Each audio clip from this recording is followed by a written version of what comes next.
আলহামদুলিল্লাহ, বাইতুর রহমান জামে মসজিদের সম্মানিত মুসল্লিয়ানি কেরাম, নাহের কাবিল এহতেরাম, বিভিন্ন দূর দূরান্ত থেকে আগত আমার প্রিয় মুসল্লি ভাইয়েরা রয়েছেন পর্দার আড়ালে অবস্থানরত আমার সম্মানিত মা বোনেরা, আল্লাহ সুবহানাহু ওয়া তাআলার দরবারে অগণিত শুকর আদায় করছি যে মহান মালিক আমাদেরকে অত্যন্ত মেহেরবানি করে আজকে পবিত্র মাহে রমজানুল মুবারকের এই মাগফিরাতের দিনগুলোতে আজকের জমায় আল্লাহ তাআলা আমাদেরকে তার ঘরে তার গোলামির উদ্দেশ্যে আমাদেরকে আসবার তৌফিক দিয়েছেন, আমাদেরকে সুস্থ রেখেছেন, ইমানের হালতে রেখেছেন, রোজাদার অবস্থায় রেখেছেন, রোজা রেখে আল্লাহ তাআলার ঘরে আসার তৌফিক দিয়েছেন। আমাদের হৃদয়ের গহীন থেকে সে মহান মালিকের দরবারে শুকর গুজার হচ্ছি, সকলে শুকরিয়া আদায় করছি, সকলে বলছি আলহামদুলিল্লাহ। পবিত্র মাহে রমজানুল মুবারক এটা মুসলিম উম্মার জন্য ইবাদতের একটা সিজন। ব্যবসায়ীদের যেমন ব্যবসার একটা সিজন থাকে, যেমন বাংলাদেশের ব্যবসায়ীদের ব্যবসার সিজন হচ্ছে রোজা। কারণ পণ্যের দাম বাড়াইতে হবে, তো স্টক করতে হবে, পুঁজিবাদী অর্থনীতি তৈরি করতে হবে। অবশ্যই বাংলাদেশ ছাড়া পৃথিবীর অন্যান্য দেশগুলোতে রমজান মাসে এই ধরনের কর্মকাণ্ড হয় না। বাংলাদেশে রমজান আসার আগে নিত্য পণ্যের দাম বাড়তে থাকে, ঠিক না? যাই হোক, ব্যবসায়ীদের একটা সিজন থাকে, তারা এই সিজনে ব্যবসা করতে চায়। মুমিনদের জন্য ইবাদতের সিজন হচ্ছে রমজান মাস। যে রমজানে এক হাদিসে এসেছে, ইবনে মাজার হাদিস, আল্লাহ রাসূল সাল্লাল্লাহু আলাইহি ওয়াসাল্লাম বলেন, এই রমজান মাসে যে লোক একটা নফল আদায় করলে সে অন্য মাসের একটা ফরজ আদায়ের সমতুল্য সওয়াব পায়। রমজানে যে ব্যক্তি একটা ফরজ আদায় করে 70টা ফরজ আদায়ের সওয়াব পায়। রমজান মাসে যে এক খতম কোরআন তেলাওয়াত করলো 70 খতম কোরআন তেলাওয়াতের সওয়াব পায়। এটা নামাজের বাইরে। আর নামাজের ভিতরে হচ্ছে 70 × 70 দিলে যা হয় তা। তো এই সওয়াবটা আপনারা পাচ্ছেন যারা খতমে তারাবি পড়ছেন। আল্লাহ পড়ার তৌফিক দান করুন। তারাবি ধৈর্য ধরে পড়বেন, আন্তরিকতার সহিত পড়বেন। কোরআন কারীমের প্রত্যেকটা অক্ষর যারা পড়ে, যারা শুনে, সকলের জন্য হাসরের মাঠে সুপারিশ করবে আল্লাহর কাছে। প্রত্যেকটা অক্ষর সুপারিশ করবে, ইন্ডিভিজুয়ালি আলাদাভাবে বান্দার জন্য সুপারিশ করবে। এটা হাদিস এবং সহিহ সনদের হাদিস। সুবহানাল্লাহ। ধৈর্য ধরে শুনবেন, আল্লাহ তৌফিক দান করুন। তো রমজান মাসে ইবাদতের পরিমাণ আমরা বাড়িয়ে দিব। রোজা রেখে আপনারা কি খুব ক্লান্ত না ভালো আছেন? আমার কাছে তো মনে হয় যে রোজা রাখলে সুস্থ থাকা যায় বেশি। কি বলেন? রোজা ইবাদত তো বটেই, সুস্থতারও কারণ। শুনেছি আধুনিক চিকিৎসা বিজ্ঞানী রোজা রাখার নির্দেশ নাকি ডাক্তাররা বেশি দেয়। রোজা এমনিও একটা আল্লাহ তাআলার কাছাকাছি যাওয়ার একটা ইবাদত। সমস্ত ইবাদত হাদিসে কুদসির মধ্যে এসেছে, সব ইবাদত বান্দা বান্দার জন্য করে। আর সিয়াম একটা ইবাদত, রোজা, যেটা বান্দা আমার জন্য করে। এই জন্য হাদিসে আসছে, আস-সাওমুলি, রোজা এটা আমার, ওয়া আনা জিজি বিহি, এটার বিনিময় আমি আল্লাহ আমার হাতে বান্দাকে দান করব। কেউ যদি নামাজ পড়ে কি পরিমাণ সওয়াব হয় ফেরেশতারা লিখে, এই দুইজন ফেরেশতা লিখে। কেউ যদি হজ করে কি পরিমাণ সওয়াব হয় ফেরেশতারা তা লিখে। কেউ যদি যাকাত দেয় কি পরিমাণ সওয়াব হয় ফেরেশতারা তা লিখে। কেউ যদি সাদাকা করে, মসজিদ বানায়, মাদ্রাসা বানায়, ফেরেশতারা এগুলো লিখে। কিন্তু রমজানের একটা রোজা বান্দা যখন রাখে, ফেরেশতারা কি লিখবে, কি পরিমাণ লিখবে, এটা ফেরেশতারা জানা নাই। সওয়াব কি পরিমাণ লিখবে জানা নাই। একটা মসজিদ বানালে কি পরিমাণ সওয়াব হয় ফেরেশতাদের জানা। 1 লক্ষ টাকা যাকাত দিলে কি পরিমাণ সওয়াব হয় ফেরেশতাদের জানা। একটা হজ করলে কি পরিমাণ সওয়াব হয় ফেরেশতাদের জানা। কিন্তু বান্দা বান্দিরা যখন আল্লাহর জন্য একটা সিয়াম পালন করে কি পরিমাণ সওয়াব হয় ফেরেশতাদের জানা নাই। আল্লাহ নিজের হাতে বান্দাকে এটা দান করে। এটা যেমন রবের জন্য করা হয়, বিনিময়টা রব নিজের কুদরতি হাতে বান্দাকে বুঝিয়ে দিবে। ময়দানে মাহশরে তার আমলনামা যখন ওজন হবে, আল্লাহ না করুক কোনো কারণে তার সওয়াবের পাল্লা যদি পাতলা হয়ে যায়, আল্লাহ তাআলা তার পক্ষ থেকে তার সওয়াবের পাল্লার মধ্যে সওয়াব প্রবেশ করাইতে থাকবে। ফেরেশতারা তাকায় দেখবে যেগুলো লেজারের মধ্যে লেখা নাই, জিজ্ঞাসা করবে আল্লাহকে যে আল্লাহ এইসব সওয়াব তো তার নাই, আপনি দিচ্ছেন কোত্থেকে? আল্লাহ বলেন আমার বান্দা আমার জন্য রোজা রাখছিল, সিয়াম পালন করেছিল, আমি সিয়ামের বিনিময় কি দিব আমি কাউকে বলি নাই, সেগুলো আজকে আমার বান্দাকে আমি দিচ্ছি। সুবহানাল্লাহ। আপনারা খুশি কিনা রোজা রেখে? খুশি কিনা? ভালো লাগতেছে কিনা? আলহামদুলিল্লাহ। আল্লাহ আপনি কবুল করেন, বলুন আমিন। সম্মানিত হাজিরিন, রোজার বয়ান অনেক শুনেছেন, হয়তো গত জুমায়ও শুনেছেন। আজকে আমি আপনাদের সামনে আর একটা ইবাদত রমজান মাসকে কেন্দ্র করে যেটা আমরা সম্পাদন করে থাকি, সেটা হচ্ছে যাকাত। এটা গুরুত্বপূর্ণ একটা ইবাদত, ঠিক কিনা? সম্পদের যাকাত। যাকাতের বয়ান কি হয়েছে গত জুমায়? আচ্ছা, যাকাত সম্পর্কে আমি আজকে আপনাদের সামনে কিছু আলোচনা করতে চাই। বলুন তো দেখি, আমাদেরকে সৃষ্টি করেছেন কে? আল্লাহ। আমাদেরকে সুস্থ রাখেন কে? আল্লাহ। সম্পদ দেন কে? আল্লাহ। সন্তান দেন কে? আল্লাহ। এই কথা কি শুধু মুখে বলছি না হৃদয়ে ধারণ করি? ধারণ করি তো। তার মানে হলো আমি রিক্ত হস্ত ছিলাম, আমার কিছুই ছিল না, আমার এখন যা আছে সব দিয়েছেন কে? আল্লাহ। এই কথা আল্লাহ বলেন, وَلَا يَحْسَبَنَّ الَّذِينَ يَبْخَلُونَ بِمَا آتَاهُمُ اللَّهُ مِنْ فَضْلِهِ هُوَ خَيْرًا لَهُمْ। আল্লাহ তাআলা বলেন, وَلَا يَحْسَبَنَّ الَّذِينَ يَبْخَلُونَ। মানুষ যেন এটা মনে না করে, মানুষ যেন এটা মনে না করে পৃথিবীর কিছু মানুষ আছে আল্লাহ তাআলার পক্ষ থেকে সম্পদ পাওয়ার পর এই সম্পদে সে যে ভূমিকা অবতীর্ণ হয় সেটা হচ্ছে কৃপণতা। কি করে? কৃপণতা করে। সে মনে করে সাদাকা করলে, যাকাত দিলে তার সম্পদ কমে যায় বা কমে যাবে, এরকম ভাবনার লোক আছে কিনা? বলুন, সবাই বলুন, আছে কিনা? সংখ্যায় কম, সংখ্যায় বেশি। বাংলাদেশ তো গরিব রাষ্ট্র, আমরা বলি এই গরিব রাষ্ট্রে মানুষের কাছে এখন যতটুকু অর্থ আছে, এতটুকু অর্থ পুঙ্খানুপুঙ্খ হিসাব করলে যাকাত খাওয়ার মানুষ খুব কম, যাকাত দেওয়ার মানুষ বেশি। 7.5 ভরি স্বর্ণ অথবা 52.5 ভরি রূপা অথবা তার সমপরিমাণ ব্যবসায়িক কোনো পণ্য অথবা নগদ অর্থ অথবা সব মিলিয়েও যদি 52.5 ভরি রূপার সমপরিমাণ অর্থ কারো কাছে থাকে আর সেটা 1 বছর অতিবাহিত হয়, তার উপরে যাকাত ফরজ। আপনারা সচেতন মানুষ, বলুন তো দেখি এখন 1 ভরি রূপার দাম কত? 1000? হ্যাঁ, না না, স্বর্ণ না, রূপার কথা বলছে। 1 ভরি স্বর্ণের দাম 1000 টাকা। 1000 1 ভরি রূপা, 1 ভরি রূপার দাম 1000 টাকা। আর তাহলে 52.5 ভরি রূপার দাম কত? ধরেন 55,000 টাকা।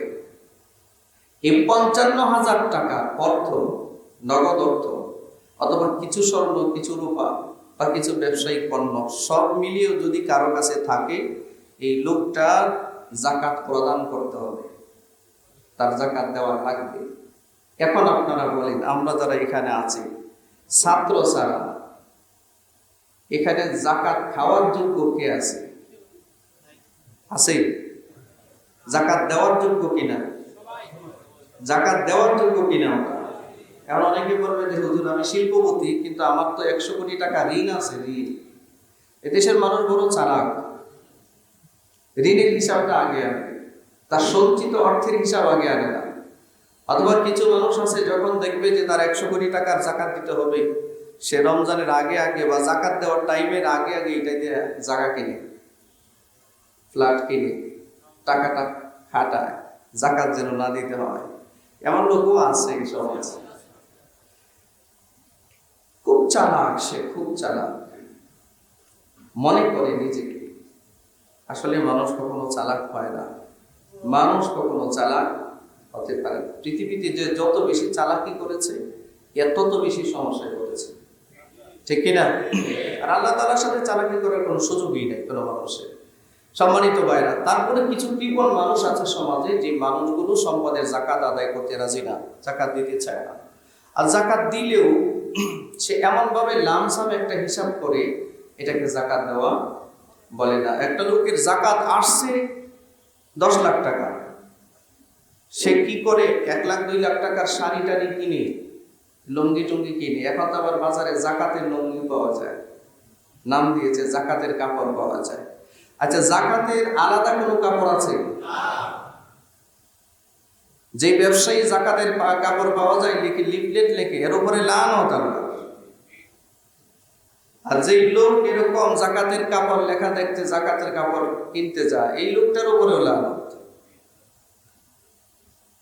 হাদিসে আসছে এবং আল্লাহ তাআলাও বলেছেন যে আপনি কাউকে কোনো সাদাকা করলে যেটা উত্তম ভালো, এটা দান করে। আমাদের দেশে তো একজন লোক 10 লাখ 20 লাখ টাকা জাকাত আসে, 2-4-5 লাখ টাকার কাপড় চোপড় কিনে সে অন্তত পক্ষে 10,000 মানুষ একত্রিত করে। এরপরে আর কাপড় পায় না, উপর থেকে নিচতলায় কাপড় এভাবে করে দেয়, নিক্ষেপ করে। আর এই দেশের মানুষ একটা কাপড়ের জন্য পদদলিত হয়ে মানুষ মারা গেছে, এরকম হচ্ছে না? একটা লুঙ্গির জন্য পদদলিত হয়ে মারা গেছে, এরকম অবস্থা আমরা বিগত দিনগুলোতে দেখেছি। এটা খুব দুঃখজনক, খুব দুঃখজনক। জাকাত আদায়ের পদ্ধতিটা নয়, সাদাকা দেওয়ার পদ্ধতিটা নয়। আমরা একটু রাগ করলে আপনারা বলেন হুজুর আপনারা খালি রাগ করে কথা বলেন। কিছু কথা রাগ করা ছাড়া বলা যায় না, রাগ করা লাগে। এটা কেমন লোক? যে লোকটা মানুষকে সাদাকা করছে, জাকাত দিচ্ছে, তুচ্ছ তাচ্ছিল্য করে জাকাত দিচ্ছে, মানুষকে ডেকে এনে তার বাড়ির দরজার সামনে ধমকায়া উপর থেকে মানুষের সামনে জাকাতের কাপড় ছেড়ে দিচ্ছে। আপনি কি জাকাত দিচ্ছেন? আপনি এক ধরনের তামাশা করছেন। ইসলামের গুরুত্বপূর্ণ একটা ইম্পর্টেন্ট একটা বিধান নিয়ে আপনি তামাশা করছেন। সাদাকা আদায়ের পদ্ধতি আছে। কখনো সাদাকা আদায়কে আপনি নিজের জন্য ক্রেডিট মনে করবেন না, এটা উচিত নয়। আমরা মনে করি কি জানেন, যারা কিছু জাকাত দিতে পারি, কিছু সম্পদ দিতে, কিছু সাদকা করতে পারি, তারা খুব তুচ্ছ তাচ্ছিল্যের সহিত গরিব মানুষকে দান করে। 10 টাকায় কাউকে দিলেন, এমন ভাবে দিলেন যে মনে হচ্ছে যে সে আপনি না দিলে চলতে পারবে না। আপনার ভিতরে এমন চেতনা যে আপনি না দিলে সে বাঁচতে পারবে না। এমন চিন্তা যদি কারো ভিতরে থাকে, রমজান মাসের দিনে ইস্তেগফার করে আল্লাহর কাছে মাফ চান। আপনার মতো মানুষ জাকাত না দিলে পৃথিবীর কোনো মানুষের কোনো ক্ষতি হবে না, কোনো মানুষের কোনো সমস্যা হবে না।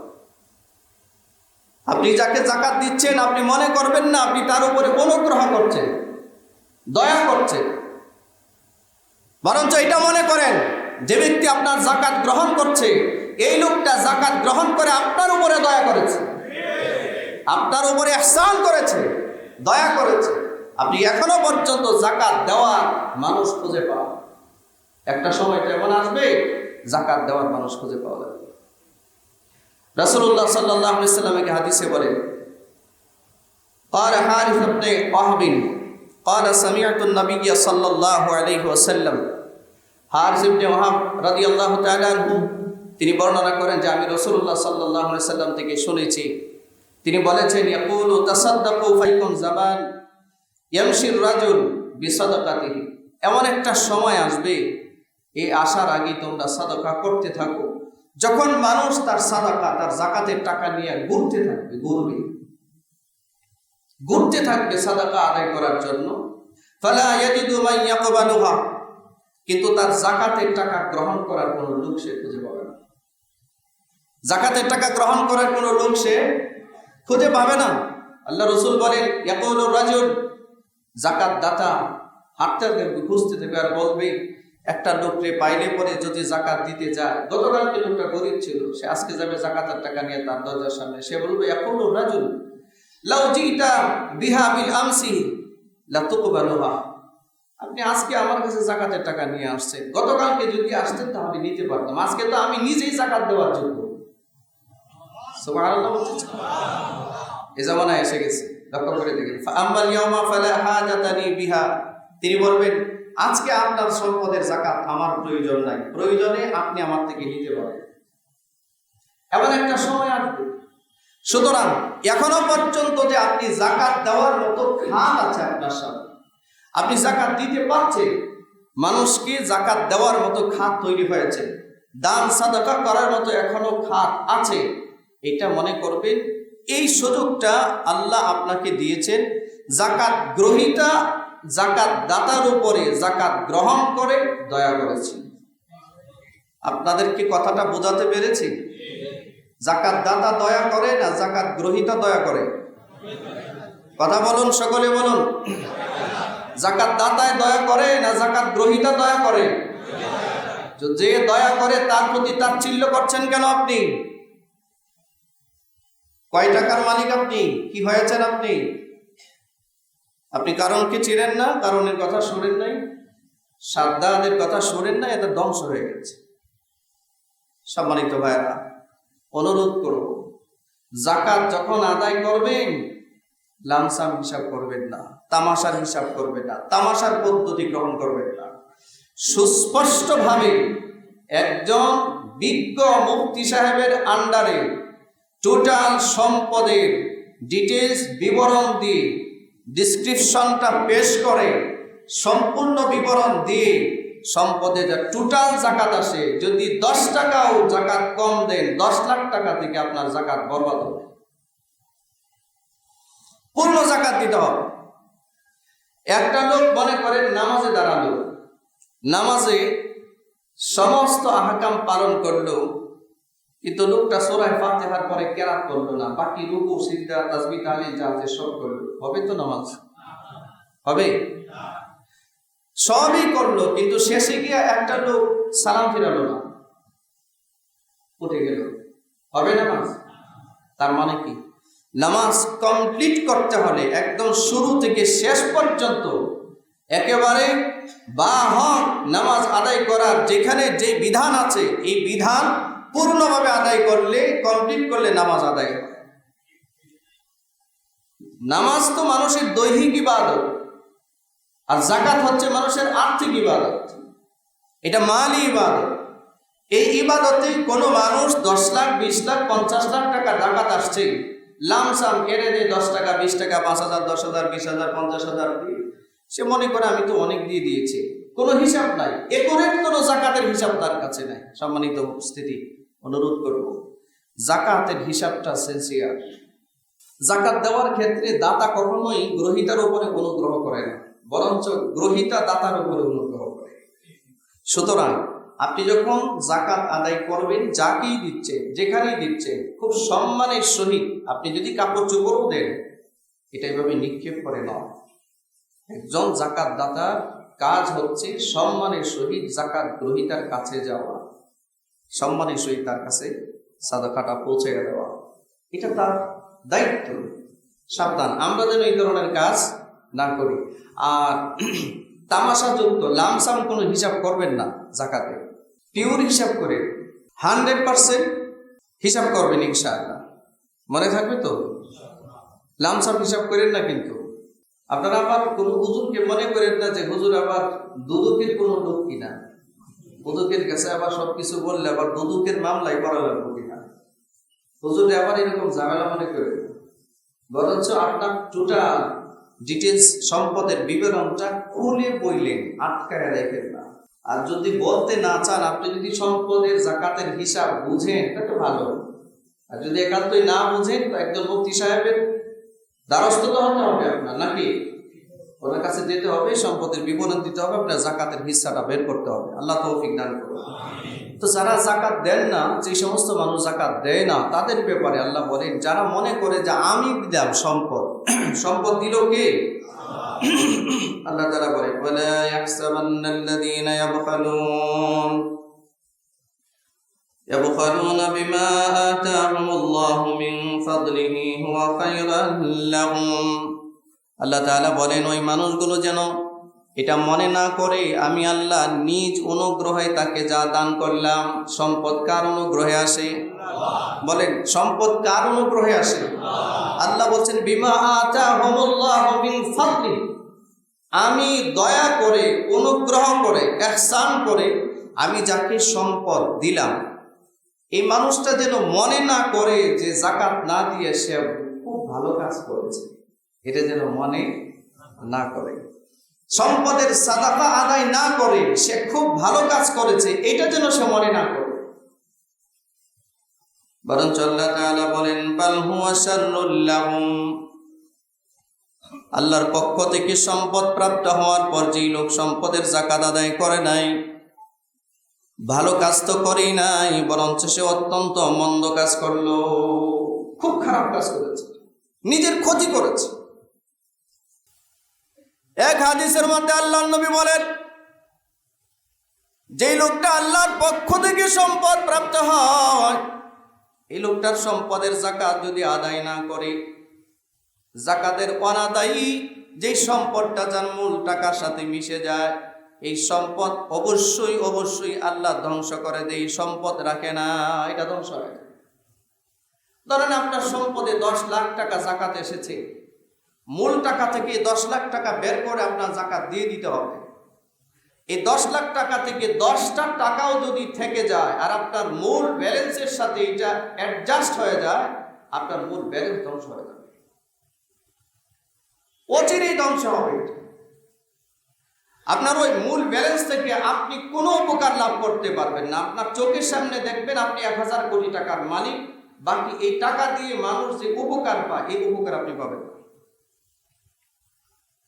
আপনি যাদের জন্য সম্পদের পাহাড় গড়ছেন, যে অর্থ সম্পদ সন্তানের জন্য, এই সন্তান এই সম্পদ ভোগ করতে পারবে না। আল্লাহ বলেছেন, আমি এটা ধ্বংস করে দিব।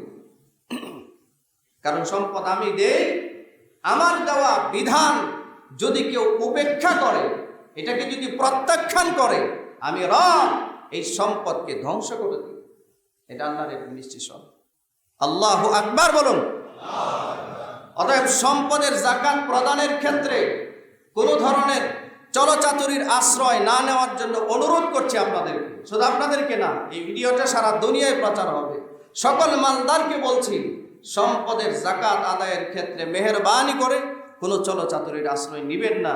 চলচাতুরি করলেন তো কাউকে ঠকান নাই, আপনি নিজে ঠকে গেছেন, ঠিক কি না? নিজে ঠকে যাবেন। আল্লাহ বুঝার তৌফিক দান করুন। এরপরে আল্লাহ রাব্বুল আলামিন বলেন, সায়ুতাওয়াকুনা মা বাখিলু বিহি ইয়াউমাল কিয়ামাহ। আল্লাহর দেওয়া সম্পদ ব্যবস্থা, সম্পদ পাওয়ার পরে যে লোকটা সম্পদের সাদাকা যাকাত আদায় করলো না, এই সম্পদটা সায়ুতাওয়াকুনা, এই লোকটার গলার মধ্যে বেরি পরাইয়া দেওয়া হবে। এই সম্পদটা হাসরের মাঠে বেরি পরাইয়া দেওয়া। হাদিসের মধ্যে আল্লাহ রাসূল সাল্লাল্লাহু আলাইহি ওয়াসাল্লাম বলেন, عن أبي هريرة رضي الله تعالى عنه قال قال رسول الله صلى الله عليه وسلم من أتاه الله مالا فلم يؤد زكاته। আল্লাহ রাসূল বলেন, যে ব্যক্তিকে আল্লাহর সম্পদ দান করলো অথচ সে সম্পদের যাকাত আদায় করলো না, মুস্তিলা লাহু ইয়াউমাল কিয়ামাতি, মুস্তিলা লাহু ইয়াউমাল কিয়ামাতি শুজাআন আকরা লাহু যাবিবাতানি ইয়াতাওয়াকুহু ইয়াউমাল কিয়ামা। কিয়ামতের দিন এই টোটাল সম্পদ এমন একটা বিষাক্ত সাপের রূপ ধারণ করবে, যেই সাপের মাথায় চুল থাকবে, চোখগুলোর মধ্যে কালো দাগ থাকবে, আর বিষের ক্রিয়া এত বেশি থাকবে এটা সে কল্পনা করতে পারবে না। এই টোটাল সম্পর্কে সেই ধ্বংসাত্মক সাপের রূপ বানিয়ে আল্লাহ তার গলার মধ্যে ঝুলাই দেবে। আল্লাহ রাসূল সাল্লাল্লাহু আলাইহি ওয়াসাল্লাম বলেন, সুম্মা ইয়াখুযু বিলাহজিমাতাইহি ইয়ানি শিফাইহি। নবীজি বলেন, এই সম্পদ অর্থাৎ ওই সাপটা তার দুই চোয়ালের মাঝে দংশন করতে থাকবে, কামড়াতে থাকবে, দংশন করতে থাকবে, দুই গালের মধ্যে দংশন করতে থাকবে, কামড়াতে থাকবে। এটা সম্পদের যাকাত আদায় না করার শাস্তি।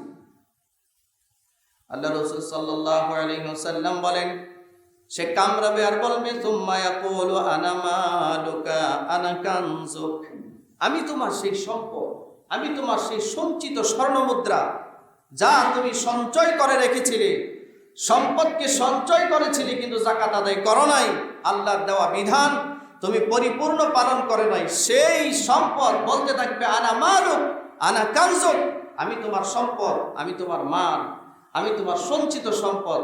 সাপের আকারে একটা মানুষকে সারা জীবন সারাক্ষণ দংশন করতে থাকে। সম্পদের যাকাত আদায় না করা শাস্তি এটা। এরপর আল্লাহ রাসূল বলেন, এই আয়াতটা তেলাওয়াত বলেন তোমরা তারা, যে আয়াতটা আপনাদের সামনে পড়েছি, ওয়ালা ইয়াহসাবান্নাল্লাযীনা ইয়াবখালুনা বিমা আতাহুমুল্লাহু মিন ফাদলিহি হুয়া খায়রান লাহুম বাল হুয়া শাররুল লাহুম সায়ুতাওয়াকুনা মা বাখিলু বিহি ইয়াওমাল কিয়ামাহ। সমস্ত সম্পদ সাপের আকার ধারণ করে তার গলার মধ্যে যখন ঝুলাই দিবা, তাকে দংশন করতে থাকবে। আল্লাহ বলেন, আপনারা বলুন তো দেখি, একটা লোক খুব স্ট্রাগল করে, সংগ্রাম করে সম্পদ উপার্জন করলো। একটা মানুষ তার হায়াতের জিন্দেগিতে যদি 100 কোটি টাকার মালিক হয় অথবা 500 কোটি টাকার মালিক হয়, একটা লোক তার নিজের জন্য বাঁচতে হলে কত কোটি টাকার দরকার? নিজের সুখ স্বাচ্ছন্দ্যের জন্য কত কোটি টাকার দরকার? 100 কোটি টাকা একটা মানুষ খেতে পারে জীবনে? 50 কোটি টাকা খাওয়া সম্ভব? এত বড় পেট কারো হয় নাই দুনিয়াতে। সুতরাং তার অর্জিত সম্পদ তার নিজের জন্য নয়, নিশ্চয়ই তার সম্পদ সন্তান সন্ততি আত্মীয় স্বজন সকলের জন্য। দেখুন, স্ট্রাগল করলো সে নিজে, কষ্ট করলো নিজে, দিনকে রাত বানালো, রাতকে দিন বানালো, তারপরে এই সম্পদে কৃপণতা করলো, সম্পদের যাকাত আদায় করলো না। এই লোকটা কষ্টও করলো বৃথা, যাকাত আদায় না করে চিরস্থায়ী শাস্তির ব্যবস্থাও সে নিজের জন্য করলো। তো এই লোকটা কি চালাক না বোকা? বলুন তো দেখি, এই লোকটা চালাক না বোকা? বোকা না, শুধু মহাবোকা। কষ্টই রয়ে গেল, বাকি সম্পদও রয়ে গেল, অন্যরা ভোগ করলো, আর শাস্তি তার কবলে আছে। আল্লাহ এমনটা যেন আমাদেরকে না করে, বলেন আমিন। সকলে বলুন আমিন। এই হাদিসটা সহিহ সনদের বুখারী শরীফের হাদিস, 1403 নম্বর হাদিস। আর এর আগে যে হাদিসটা বলেছিলাম, এই হাদিসটা 1411 নম্বর হাদিস, আপনারা সার্চ করে দেখতে পারেন।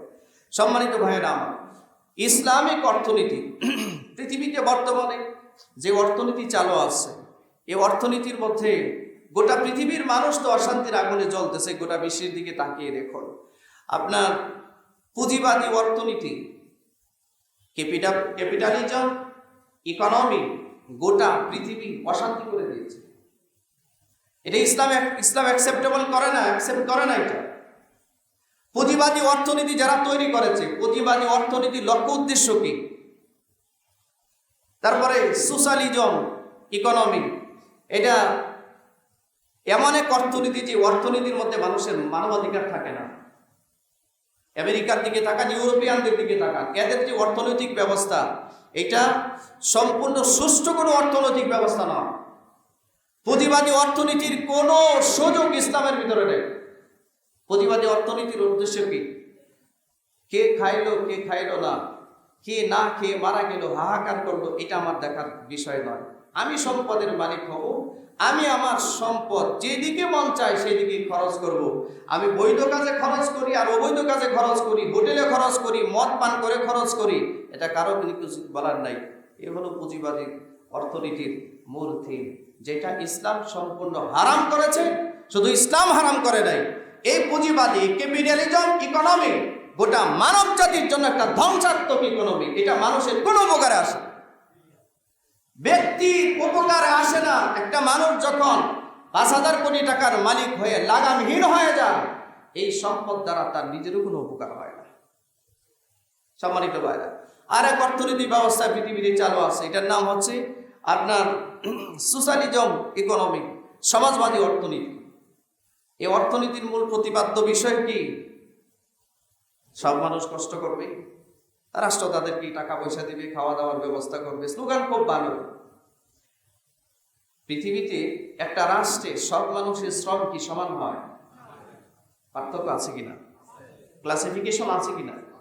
তো একটা রাষ্ট্র ব্যবস্থা, একটা অর্থনৈতিক ব্যবস্থা, যেই লোকটা শিক্ষিত, পড়াশোনা করেছে, তার শ্রম, তার শ্রমের যে ভ্যালু, আর যে লোকটা পড়াশোনা করে নাই এমন সাধারণ একটা শ্রমিকের ভ্যালু, এই শ্রমের তো একরকম না, এটা তো ব্যবধান আছে, ঠিক কিনা? কিন্তু সোশ্যালিজম ইকোনমি যেটা, এই সোশ্যালিজম ইকোনমি সব শ্রমকে এক করে ফেলেছে, সব শ্রম এক করে ফেলেছে। যার কারণে এটা মানবাধিকার লঙ্ঘিত একটা অর্থনৈতিক ব্যবস্থা, যেটা গোটা পৃথিবীর মানুষের জন্য অভিশাপ। এটাও কোনো সুষ্ঠু সমাধান নয়। পৃথিবীতে অর্থনৈতিকভাবে ইসলামী ইকোনমি মানুষকে একটা সুষ্ঠু সমাধান দিয়েছে। একটা মানুষ শ্রম দিচ্ছে, ঘাম দিচ্ছে, চেষ্টা করছে, এই লোকটা 100 কোটি টাকার মালিক হয়ে গেছে, 1000 কোটি টাকার মালিক হয়ে গেছে। আর একটা লোক পড়াশোনাও করে না, শ্রমও দেয় না, ঘামও দেয় না, তো এই দুই লোকের মান তো একরকম হবে না। সে তো সম্পদের মালিক হবে, ঠিক কিনা? আর এই লোক শ্রম দেয় না, সে সম্পদের মালিক হবে না। মানুষকে শ্রমসাধ্য করে আল্লাহ সৃষ্টি করেছেন, পৃথিবীর প্রত্যেকটা মানুষকে দায়িত্ব দিয়েছেন। এবং কোরআন মাজিদে আল্লাহ বলেছেন, ফাইদা কুদিয়াতিস সালাতু ফান্তাশিরু ফিল আরদ ওয়াবতাগু মিন ফাদলিল্লাহ। হে ঈমানদাররা, যখন তোমাদের নামাজ আদায় হয়ে যায়, আমি আল্লাহ অনুগ্রহের সন্ধানে বের হয়ে যাও, অর্থাৎ তোমার রিজিকের সন্ধানে তুমি বের হয়ে যাও। সুবহানাল্লাহ, তুমি বের হও, রিজিকের ব্যবস্থা আমি করব।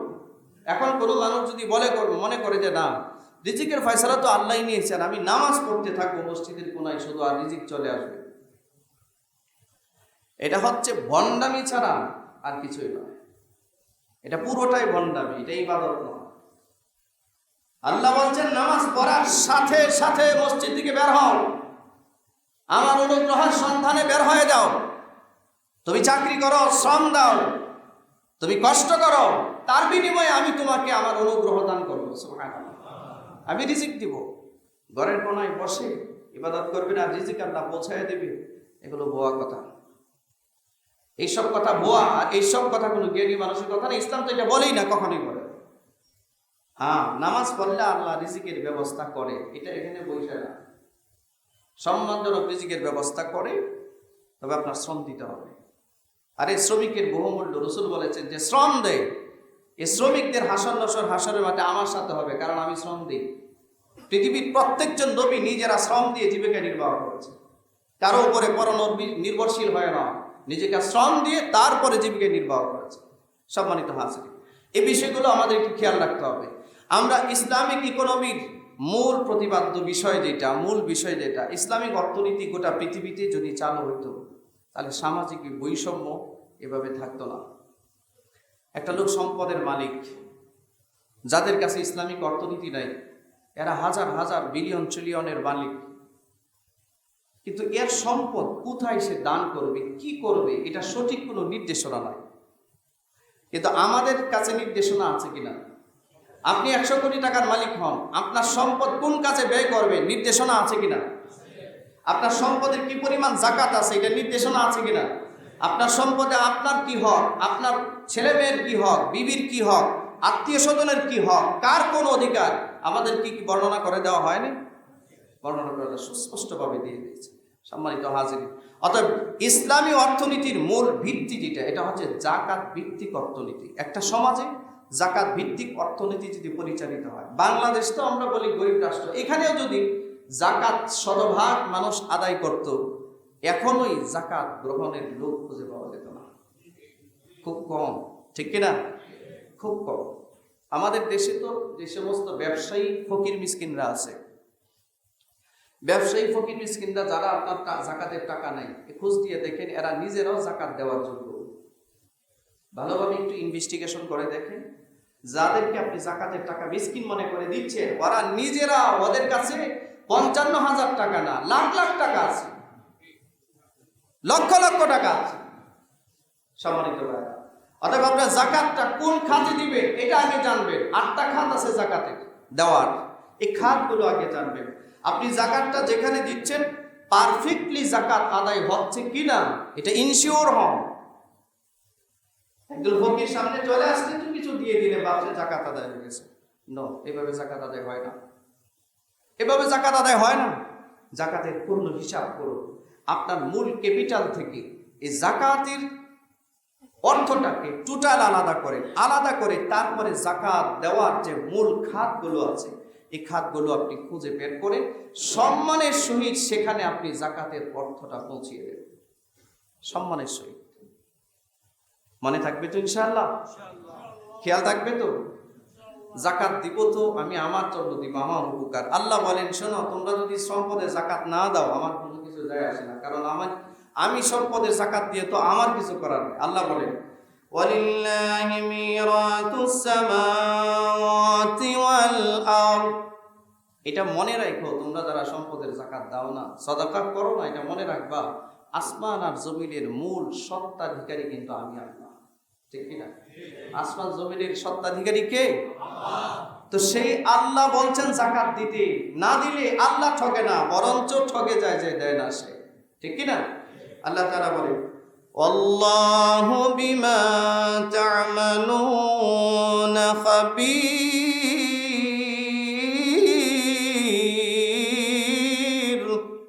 আল্লাহ বলেন, শোনো, আমি অবশ্যই জানি তোমরা কি করো।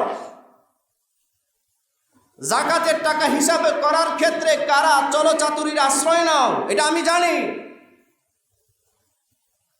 পৃথিবীর কেউ না জানলেও আমি জানি তুমি কোন জায়গায় সম্পদের জাকাতের সঠিক হিসাব করো নাই, এটা আমি জানি।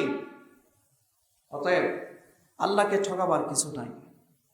নিজে যদি জিততে চান অনুরোধ করব একদম পারফেক্টলি সম্পদটা সামনে এনে আপনি হিসাব করেন। আর এটা মনে রাখবেন, যেই লোক আল্লাহর দেওয়া বিধান মোতাবেক সম্পদের জাকাত আদায় করে ফেলে তার সম্পদ বৃদ্ধি করা এবং হেফাজত করার দায়িত্ব আল্লাহ নিজে নিয়ে নেয়। এটার কমিটমেন্ট আছে আল্লাহ। অতএব এই কথাটা বিশ্বাস করে, হয়তো একটা সময় আসবে এমন জাকাত দেওয়ার লোক পাবেন না, আপনি ইচ্ছা করলেও আপনার সম্পদের হিসাব করতে পারবেন না, জাকাতও দিতে পারবেন না, এমন ভেজালও পরে যেতে পারে।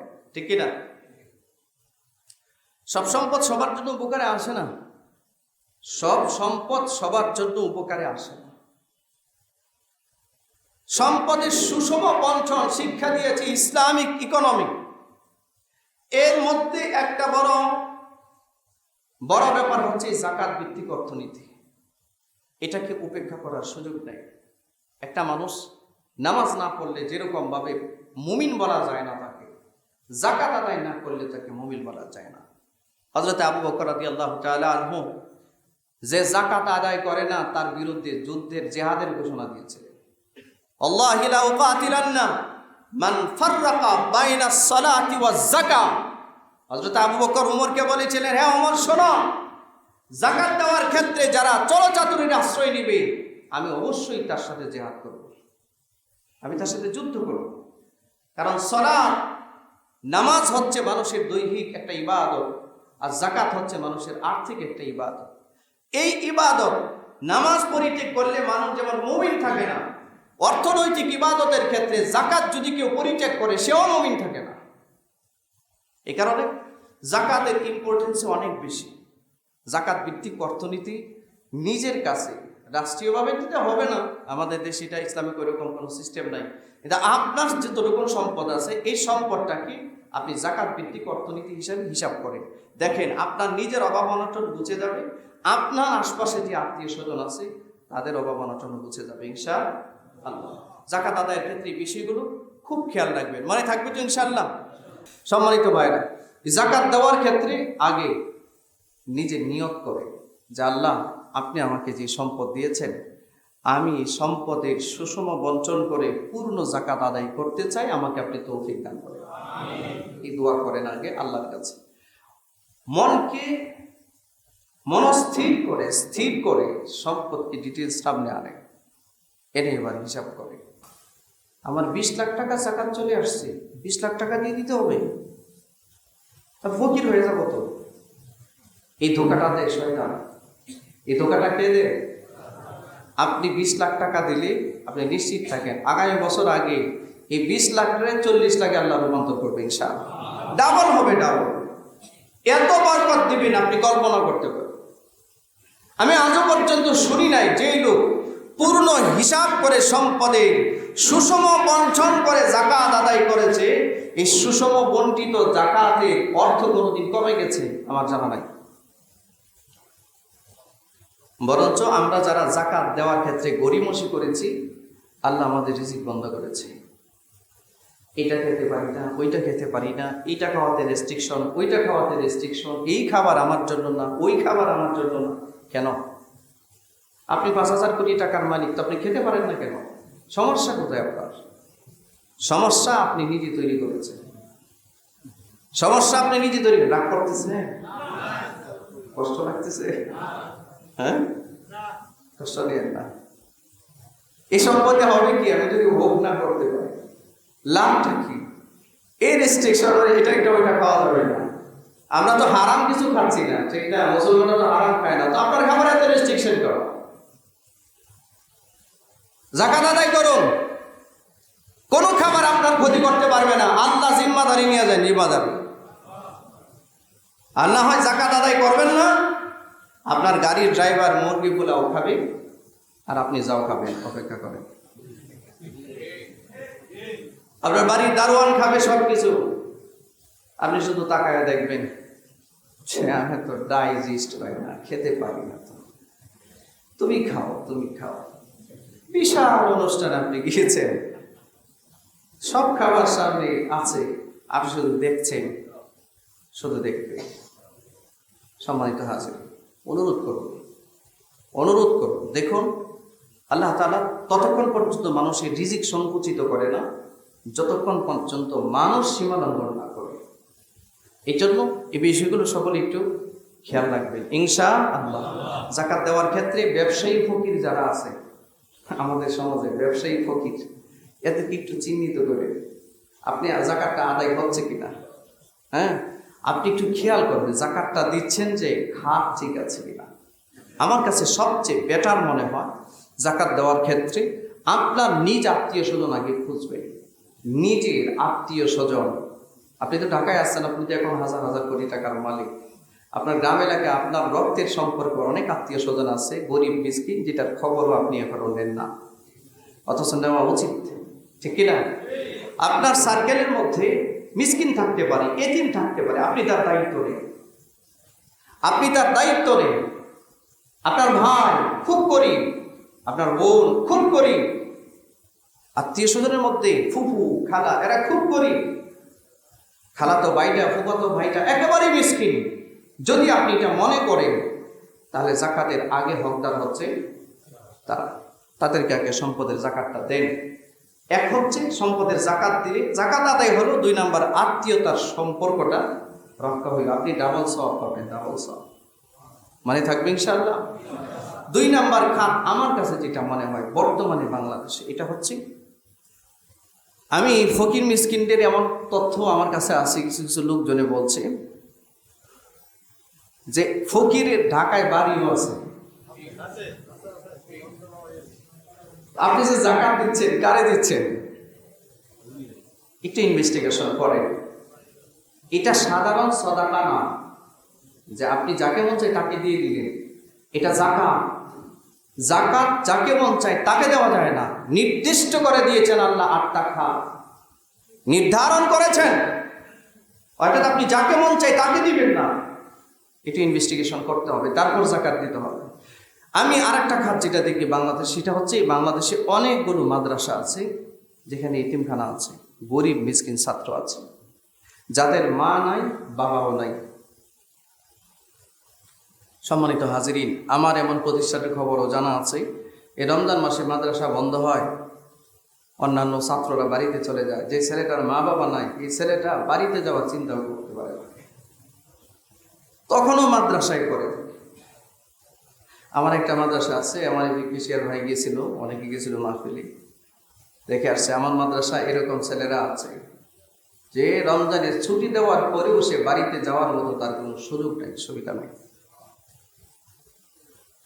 তার তেল সাবান থেকে শুরু করে খাবার দাবারের সমস্ত লাইবিলিটিস আলহামদুলিল্লাহ আমার মাধ্যমে সেটা চলছে।